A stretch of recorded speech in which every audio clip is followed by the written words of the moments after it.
बच्चों, आज का कार्यपत्रक 8 का दे रखा दक्षता अपने एक संयुक्त व्यंजनों को समझना और उनको प्रयोग कर पाना। यानी संयुक्त व्यंजन कौन से होते हैं, इनको समझना है और इनके जो क्वेश्चन है वो सारे यहाँ पे दे रखे हैं, उनको आपको अलग अलग तरीके से पूछा गया है।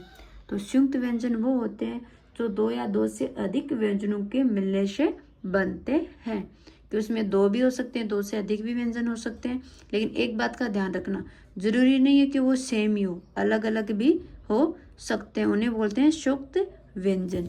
इसमें अपने को पहला क्वेश्चन दे रखा है कि दिए गए शब्दों में से संयुक्त व्यंजन अलग कीजिए।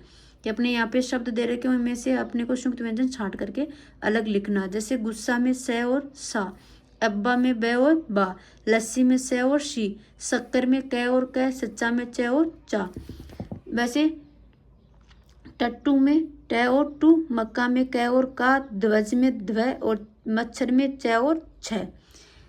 अगला क्वेश्चन दे रखा है कि दिए गए संयुक्त अक्षरों का प्रयोग करते हुए चार चार नए शब्द बनाइए। अपने यहाँ पे क्या दे रखे हैं, संयुक्त अक्षर दे रखा है, उनसे अपने को शब्द बनाने। जैसे क्षय, क्षय दिखने में तो आपको क्या लग रहा है, क्षय यानी एक ही लग रहा है व्यंजन, लेकिन ये क्या है, संयुक्त है, इसमें दो है, क और श, यानी दो से है ये, क और श। यदि आधा लिखते अपन तो इसके नीचे क्या लगाएंगे, अलंत लगाएंगे, यानी दो व्यंजनों से बन के मिला है।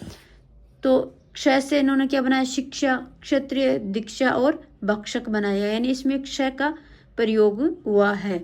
जरूरी नहीं है कि वो क्षय से ही शुरू हो, जो शब्द बनाए उसमें आगे पीछे कहीं पे भी क्षय आना जरूरी है। जैसे अपन गे से बनाते हैं तो गे से क्या बन जाएगा, ज्ञानी, विज्ञान, अज्ञान और ज्ञान। त्र से क्या बन जाएगा, त्रिशूल, पत्र, सत्र, चरित्र, चरित्रवान भी बन जाएगा ना। श्रेय से श्रीमान, श्रवण, श्रम, श्रमवान, श्रमिक। काफी शब्द हैं, आपको चार ही लिखने हैं। अगला क्वेश्चन दे रखा है कि दिए गए संयुक्त व्यंजन का प्रयोग करते हुए नए शब्द बनाइए। तो अपने को क्या दे रखा है, मैं और रह, तो मैं और रह से क्या बना, ग्रम है ना, तो कर्म, धर्म, श्रम और अधर्म। फिर कयाद और का है तो इससे क्या बन जाएगा, हक्का, बक्का, मक्का, पक्का, चक्का, छक्का। फिर पै और रै से प्रकार, प्रकाश, प्रयोग, परखर, परवा। द्वै से द्वार, तो दे रखा अपने पास, तो अपन क्या बनेंगे, द्वारी, द्वारका, द्वारिकाधीश, द्वारा, द्वापर है ना, द्वारपाल। काफी बना सकते हैं अपन ऐसे। 4 का क्वेश्चन दे रखा है कि निम्नलिखित शब्दों से संयुक्त व्यंजन और द्वित्व शब्दों वाले व्यंजनों को अलग अलग करके लिखिए।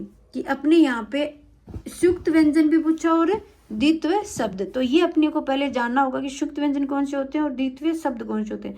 तो संयुक्त व्यंजन तो अपने जान लेना कि दो या दो से अधिक व्यंजन मिल सकते हैं, लेकिन सेम होना जरूरी नहीं है। और द्वित्व व्यंजन में कौन से होते हैं कि जब एक ही व्यंजन दो बार लगातार उच्चारित हो, यानी सेम ही व्यंजन हो, अलग नहीं होना चाहिए ना। इसमें अपने शब्द दे रखे हैं, गुब्बारा, श्रमिक, बच्चा, क्षमा, पत्रिका, कच्चा, श्रम और लड्डू। तो अब तो छांट लोगे ना, संयुक्त व्यंजन में कौन से आ जाएंगे, श्रय, क्षय और त्रय। और द्वित्व वाले में जो सेम ब, च और ड वाले। 5 का क्वेश्चन है, निम्नलिखित शब्दों का वर्ण विच्छेद कीजिए।